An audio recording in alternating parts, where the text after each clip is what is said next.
dedicated. Students and staff. I can say that our numbers are as low as they've ever been, as the lowest they've been this year. Pulaski County dropped its mask mandate Monday after cases district-wide dropped significantly and the incidence rate fell below 25. The incident rate is 16.5 for Pulaski County on the state dashboard, and so next week Pulaski County schools will continue to be mask optional. Trends in the schools reflect those of the community. Local health officials say cases are decreasing all over the Lake Cumberland region.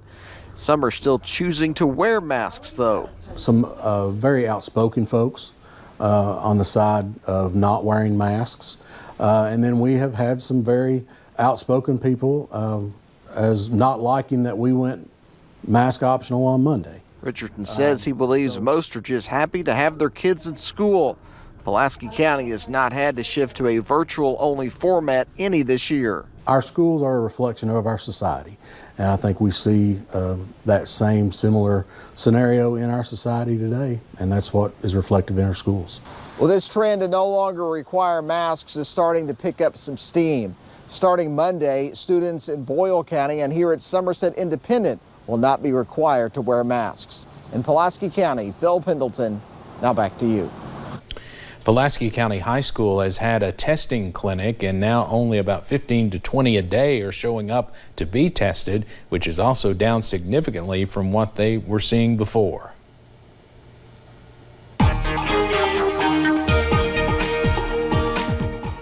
We've had a few showers today in downtown Pikeville here at the Appalachian Moonshine Music and Artisan Makers Festival. But we've been mostly dry as we've gone through the daytime hours. Even a little bit of sun trying to peek out this evening as we head out around the area. Buffalo Mountain camera trying to see the sun peek out a little bit there too. They are sitting at 55 in Perry County. US 119 time-lapse camera from Pine Mountain showing us it's been a soggy day so far, but we've had plenty of dry time too. We've been talking about the off and on showers as we've gone through the past few days. Middle and upper 50s for the vast majority of us. Moorhead checking in the warm spot at 61.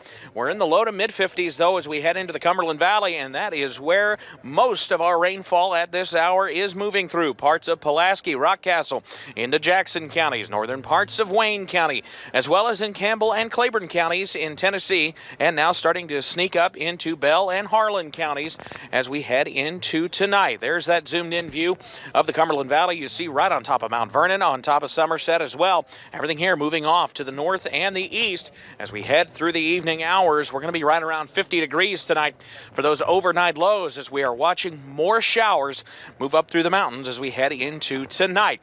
We do have some more in the forecast to start the weekend. I'll have the details on that and when we dry out coming up right now, or coming up in just a minute, a little bit later on. Steve? All right, Evan, thank you. Governor Andy Beshear made a stop in Hazard this morning, announcing new jobs in our area and funding to repair city and county roads. WYMT's Dakota Makers has more on the governor's stop and what his announcement means for folks in Perry County. To please welcome Governor Andy Beshear. Governor Andy Beshear making Hazard one of his several stops in eastern Kentucky on Friday. And when you look at the economy, listen to this. 33 new small businesses have opened in downtown Hazard in the last 3 years. That's pretty incredible. Passport Health Plan by Molina Healthcare is bringing new jobs to Hazard. Today's really exciting. We've got 25 good-paying jobs announced right here in Hazard. The company's main office is in Louisville, but it has 5 regional offices throughout the state. We're a managed Medicaid organization, MCO. We manage the benefits, healthcare benefits of about 300,000 Medicaid lives here in Kentucky. Those 25 people can hold different jobs, like working with the company's national call center operations and some working with patients. It's real exciting. Look, I mean, one job, one family, like I say, one Thanksgiving dinner, one Christmas meal. It matters, right? One person at a time, one family at a time. So 25 families benefited today, and we're real excited about that. The governor says more than $730,000 was awarded to the Perry County Fiscal Court for repairs to 20 county roads. The city of Hazard getting more than $100,000 for repairs to city streets. So this money that you're giving us, this discretionary money, is huge to helping us fix and maintain the county roads that our citizens deserve to drive on. awarding more than $200,000 to improve roads near Robinson Elementary and West Perry Elementary schools. There's a turn that is not safe too close to one of the schools that we are going to fix. Protect those kids, protect the people. And then we got some roads that just need to be safer. Investing in Eastern Kentucky. Hazard City Manager Tony Eversole thanked the governor and state officials for their investment and says he's excited about the new jobs.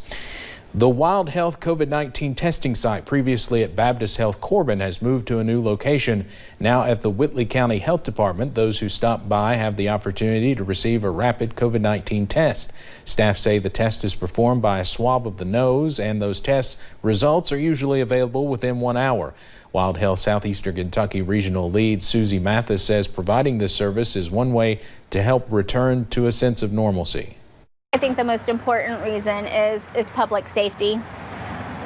I mean, we want to keep everyone healthy, and if you find out early enough that you have it, there's available treatments, things to keep it from getting worse, and then to protect others. The testing site hours are Monday, Wednesday, and Thursday, and also Friday from 8 a.m. till 3 p.m. While walk-ins are welcome, you can also make an appointment. You can find more on our website at WYMT.com. Affordable housing is apparently getting harder to find in Lexington. Some in the city say they are having more and more trouble. Housing prices and rent have been increasing. The Lexington Housing Association says the increase in prices is due to a number of factors. They have to increase the rents to cover the additional costs that they're having to pay for those items to maintain their property.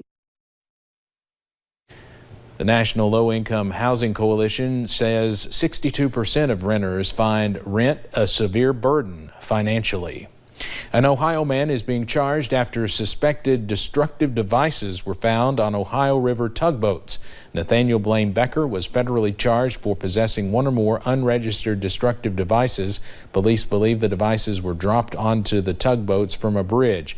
Police say they traced the devices to a store and were able to identify the suspect's car. Becker's attorney has not commented on the charges.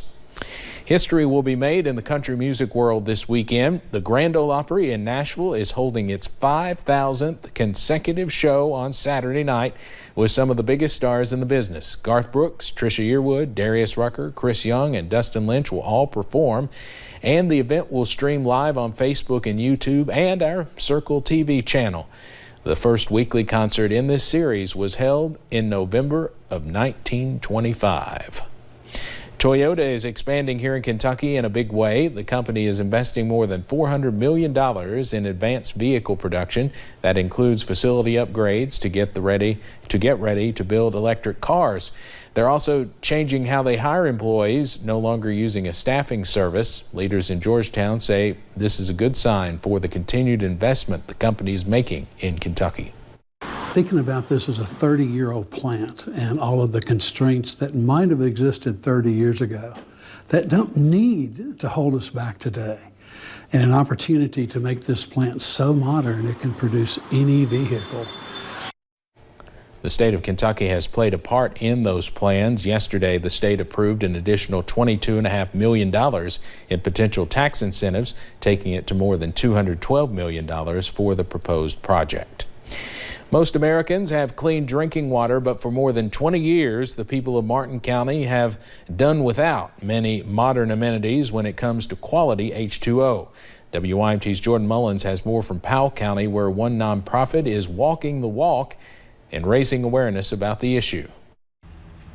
Austin Shuck, president of the nonprofit Appalachian Pioneer Program, began his more than 80-mile walk from Slade to Inez on Friday.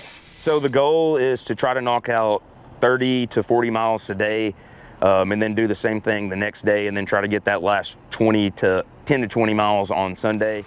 Walking the first leg with his friend and board member to bring awareness for people in need. If we could all realize that we are so much more in common than we could ever be, different, I think we'd be a lot more willing to show up for each other, and that's what this is all about. It's showing up for a group of people who really need our help. They really need us to lend a hand. For more than 20 years, Martin County community members continue to have issues with their water supply and quality. I don't have the exact solution, but I want to help to bring awareness and hope that someone will see this and say, hey, like, there is a solution. I can't believe no one's thought of this, because I'll be talking to people who live in this state and they have absolutely no idea that this is happening. Which led Shuck to want to bring attention to the problem and hopefully find a solution. To come out here and to get to just do what I love, walk through this beautiful land, yeah, and with my bro, it's going to be a great day.